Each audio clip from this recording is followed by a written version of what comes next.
Hey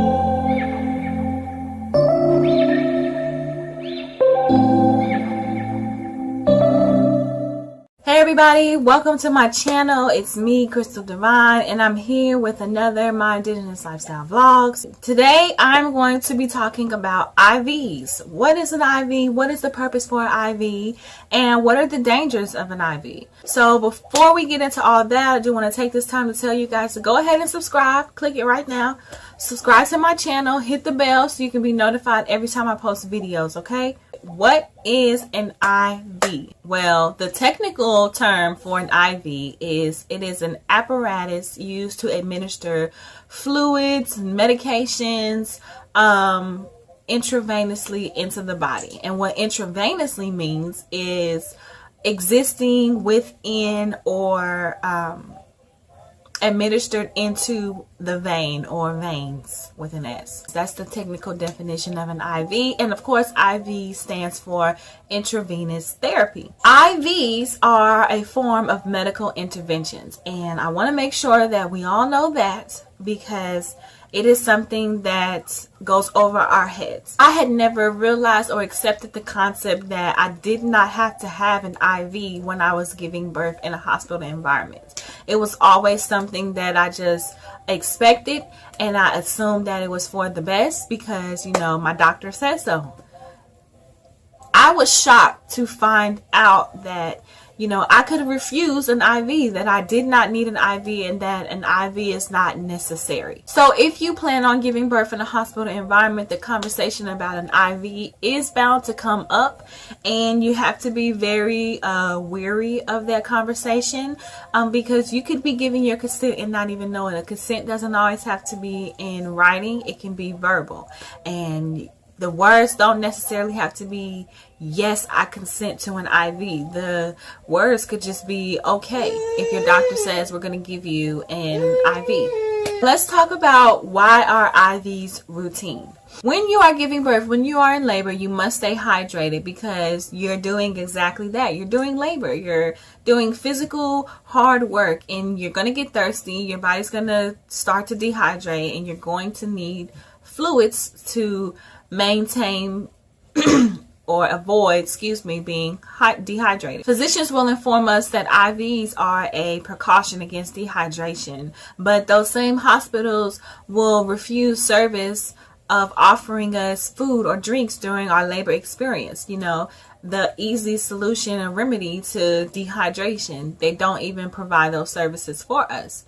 So if a woman is not eating or drinking during labor, she becomes dehydrated, and this presents the opportunity for an IV with IV fluids to be beneficial. So that is pretty much why IVs have become routine. But I also want to talk to you guys and tell you guys what is the purpose of an IV. One of the first things that they do when we get to the hospitals is that they hook us up to an IV. And they hook us up to an IV before there has been any time to see if we even need those IV fluids to prevent dehydration. They don't give us any time to see if we can naturally stay hydrated on our own. The hospitals have a term called NPO, and it is Latin for nothing by mouth. Women are supposed to be able to choose if they want to eat or drink during their birth experiences, but hospitals don't ever make this clear.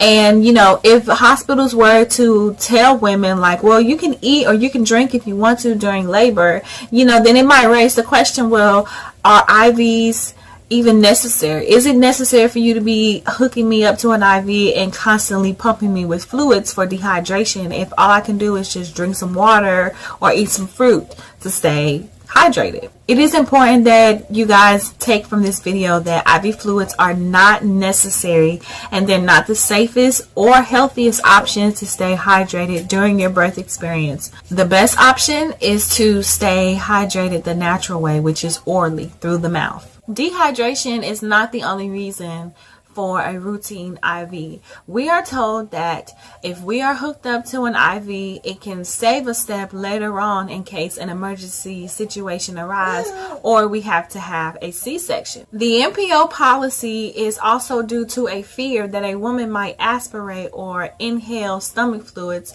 while they are under anesthesia if they are having an emergency C-section.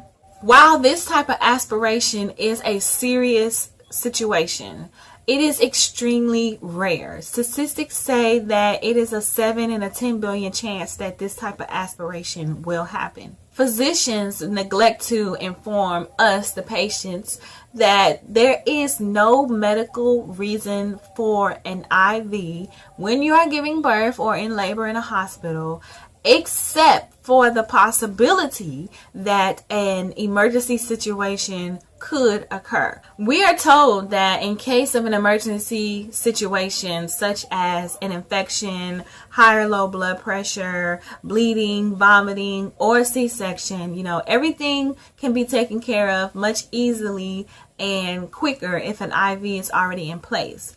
But here's the thing. Most of those, if not all of the situations that I just stated, are usually only going to occur if we allow physicians to medically intervene in our birth experiences. For example, if you are going to get an epidural, they are always going to give you fluids through your IV before you get the epidural to counteract a very, very, very common side effect of an epidural, which is a drop in your blood pressure. I pretty much told you guys what an IV is, why it's routine, and what the purposes are for an IV. Now I want to tell you guys about the dangers of having an IV, the side effects of having an IV that your physicians are more than likely not going to inform you about.